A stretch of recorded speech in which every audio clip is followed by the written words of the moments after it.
Sir, ನಾವು Akash digital ನ್ಯೂಸಿಂದ ನಾವು ಬಂದಿದ್ದೇವೆ. ನೀವು ಹೋರಾಟಗಾರರು ಅಂತ ಗೊತ್ತಾಯಿತು.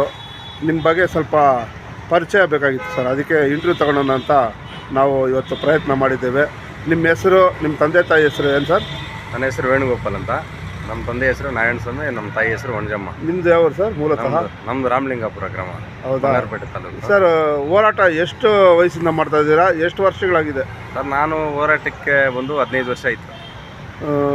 12 ವರ್ಷ. ಯಾವ ಸಂಘಟನೆಗಳಲ್ಲಿ ಹೋರಾಟ ಮಾಡಿದ್ದೀರಾ ಸರ್? ನಾನು ಈಗ ಸಲ್ಲಿಸಿದ್ದೀರಾ? ಮೊದಲನೇ ಕರ್ನಾಟಕ ರಕ್ಷಣಾ ವೇದಿಕೆ ನಾನು ಸಂಘಟನೆಗೆ ಜಾಯ್ನ್ ಆಗಿದ್ದು ನಮ್ಮ ಸ್ನೇಹಿತರ ಮುಖಾಂತರ. ಮತ್ತು ಆಮೇಲೆ ನನಗೆ ನಮ್ಮ ಕಮ್ಯುನಿಸ್ಟು ಇದರಿಂದ ನಾವು DYFI ಸಂಘಟನೆಯಲ್ಲಿ ಕೆಲಸ ಮಾಡ್ತಾಯಿದ್ದೀನಿ. ಅದರಲ್ಲಿ ಏನು ಪೋಸ್ಟಿಂಗ್ ಸರ್? ತಾಲೂಕು ಇನ್ನೂ ಅದರಲ್ಲಿ ಪೋಸ್ಟಿಂಗ್ ಕೊಟ್ಟಿಲ್ಲ. ತಾಲೂಕು ಸಂಚಾಲಕರಾಗಿ ಕೆಲಸ ಮಾಡ್ತಿದ್ದೀನಿ DYFIಯಲ್ಲಿ. ಮತ್ತು ಇದು DHS ರಾಜ್ಯ ಸಮಿತಿ ಸದಸ್ಯರಾಗಿ ಆಯ್ಕೆ ಆಗಿದ್ದೀನಿ. ಮೊನ್ನೆ DHS ಸಂಘಟನೆಯಲ್ಲಿ ರಾಜ್ಯ ಸಮಿತಿ ಸದಸ್ಯರಾಗಿ ಕೆಲಸ ಮಾಡ್ತಾಯಿದ್ದೀನಿ.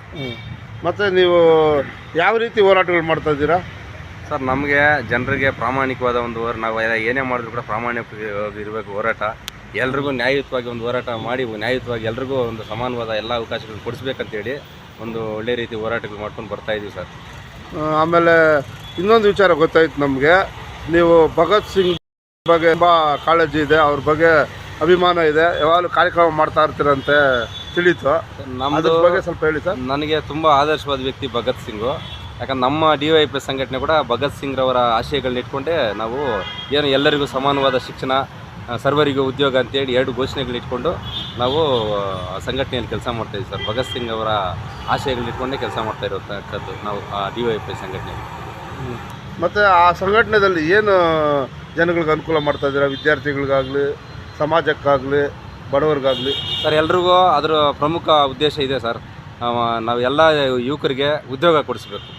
ಎಲ್ಲರ ಉದ್ಯೋಗ ಎಲ್ರಿಗೂ ನಮ್ಮ ದೇಶದಲ್ಲಿ ಏನು ಪಾಪ ನಿರುದ್ಯೋಗ ಯುವಕರು ಇರ್ತಾರೆ, ಎಲ್ರಿಗೂ ಉದ್ಯೋಗ ಸಿಗಬೇಕು ಅನ್ನೋದು ದೊಡ್ಡ ಅಲ್ಲ. ಕಾರ್ಯಕ್ರಮಗಳಲ್ಲಿ ಏನು ಸಹಾಯ ಮಾಡ್ತಾ ಇದ್ದೀರಾ ಅಂತ? ನಾವು ಇವಾಗ ವರ್ಷ ಭಗತ್ ಸಿಂಗ್ರವರ ಹುಟ್ಟಿದಬ್ಬ ಆಚರಣೆ ಮಾಡ್ತೀನಿ ಚಿಕ್ಕದಾಗಿ ನಮ್ಮ ಗ್ರಾಮದಲ್ಲಿ. ನನ್ನ ಕೈಲಾದಷ್ಟು ಎಲ್ಲರ ಪಾಪ ಸ್ಪಾನ್ಸರ್ಡ್ ಮಾಡೋರು ಮಾಡ್ತಾರೆ. ನೋಟ್ಬುಕ್ಸು, ಪೆನ್ಸಿಲ್ಲು, ಪಾಪ ಊಟದ ವ್ಯವಸ್ಥೆ ಮಾಡಿ ಚಿಕ್ಕದಾಗಿ ಮಾಡ್ಕೊಂಡು ಬರ್ತಾಯಿದ್ವಿ. ಇನ್ನೂ ಗೋದಲ್ಲಿ ನಾವು ಪಂಚಾಯತಿ ಮಟ್ಟದಲ್ಲಿ ಮತ್ತು ತಾಲೂಕು ಮಟ್ಟದಲ್ಲಿ ಕಾರ್ಯಕ್ರಮ ಭಗತ್ ಸಿಂಗ್ ಅವರ ಹೆಸರಲ್ಲಿ ಮಾಡ್ಬೇಕು ಅಂದ್ಕೊಂಡಿದ್ದೀವಿ. ಮುಂದಿನ ದಿನಗಳಲ್ಲಿ ಮಾಡೋಣ ಅಂದ್ಕೊಂಡು ನಮಗೊಂದು ಖುಷಿ ಆಗ್ತದೆ. ಯಾಕಂದರೆ ಈಗಿನ ಕಾಲದ ಯುವಕರು ಹೋರಾಟದ ಬಗ್ಗೆನೇ ಬಿಟ್ಬಿಟ್ಟಿದ್ದಾರೆ. ನೀವು ಹೋರಾಟದ ಮಾಡ್ತಾ ಇದ್ದೀರ ಅಂದರೆ ಈ ಫ್ಯಾಮಿಲಿ ಜೊತೆ ಹೋರಾಟನೂ ರೂಢಿಸ್ಕೊಂಡಿದ್ದೀರ ಅಂದರೆ ನಮಗೊಂದು ಖುಷಿ ಆಗ್ತಾಯಿದೆ. ಇವಾಗ ಮುಖ್ಯವಾಗಿ ಹೋರಾಟ ಮಾಡಲೇಬೇಕು. ಪ್ರತಿಯೊಬ್ಬ ಯುವಕರು ಪ್ರಶ್ನೆ ಮಾಡಲೇಬೇಕು ಸರ್. ಪ್ರಶ್ನೆ ಮಾಡಿದಾಗ ಮಾತ್ರನೇ ನಮಗೆ ಏನಾದರೂ ಒಂದು ನ್ಯಾಯ ಸಿಗೋದು. ಪ್ರಶ್ನೆ ಮಾಡಿಲ್ಲ ಅಂದರೆ ನಾವು ಇರೋ ನ್ಯಾಯ ಕೂಡ ಅನ್ಯಾಯ ಆಗೋಗುತ್ತೆ. ಅದರಿಂದ ನಮಗೆ ನಾವು ಕುಟುಂಬಕ್ಕೆ ಸ್ವಲ್ಪ ಒಂದು 20% ಇದು ಮಾಡಿದ್ರು ಕೂಡ 80% ನಾವು ಹೋರಾಟದಲ್ಲಿ ಭಾಗಿಯಾಗಿ ಎಲ್ರಿಗೂ ಒಂದು ಸಮಾನವಾದ ನ್ಯಾಯ ಕೊಡಿಸ್ಬೇಕು ಅನ್ನೋದೇ ನನ್ನ ಒಂದು ಮುಖ್ಯ ಉದ್ದೇಶ ಸರ್. ಇಂದಿನ ಯುವಕರಿಗೆ ಏನು ಸಂದೇಶ ಕೊಡ್ತೀರಾ ಸರ್? ಯುವಕರಿಗೆ ಅದೇ ಸರ್, ಯುವಕರಿಗೆ ಏನಂದರೆ ಇವಾಗ ಯುವಕರೆಲ್ಲ ಪ್ರಶ್ನೆ ಮಾಡೋ ಇದು ತಾಳ್ಮೆ ಕಳ್ಕೊಬಿಟ್ಟಿದ್ದಾರೆ.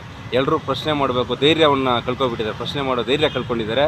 ದಯವಿಟ್ಟು ಎಲ್ಲ ಯುವಕರು ಧೈರ್ಯ ಮಾಡಿ, ಏನು ದೇಶದಲ್ಲಿ ಅನ್ಯಾಯ ಆಗುತ್ತೋ ಅನ್ಯಾಯವನ್ನು ಧೈರ್ಯವಾಗಿ ಪ್ರಶ್ನೆ ಮಾಡಬೇಕು. ಪ್ರಶ್ನೆ ಮಾಡಿ ಎಲ್ರಿಗೂ ನ್ಯಾಯ ಸಿಗೋ ರೀತಿ ಒಂದು ಧ್ವನಿ ಎತ್ತಬೇಕಂತೇಳಿ ನನ್ನ ಒಂದು ಉದ್ದೇಶ. ಓಕೆ, ಧನ್ಯವಾದಗಳು ಸರ್. ನಿಮ್ಮ ಒಂದು ಪರಿಚಯ, ನಿಮ್ಮ ಒಂದು ಹೋರಾಟ ಕಿಚ್ಚು ನಿಮಗೆ ಇನ್ನೂ ಒಳ್ಳೆಯದಾಗಲಿ, ಇನ್ನೂ ಹೋರಾಟಗಳು ಮಾಡಿ ಬಡವ್ರಿಗೆ ನ್ಯಾಯ ಸಿಗಲಿ ಅಂದ್ಬಿಟ್ಟೆ ನಮ್ಮ ಒಂದು ಆಸೆ ಆಗಿದೆ. ತುಂಬ ಧನ್ಯವಾದಗಳು. ನಮಸ್ಕಾರ. Thank you sir.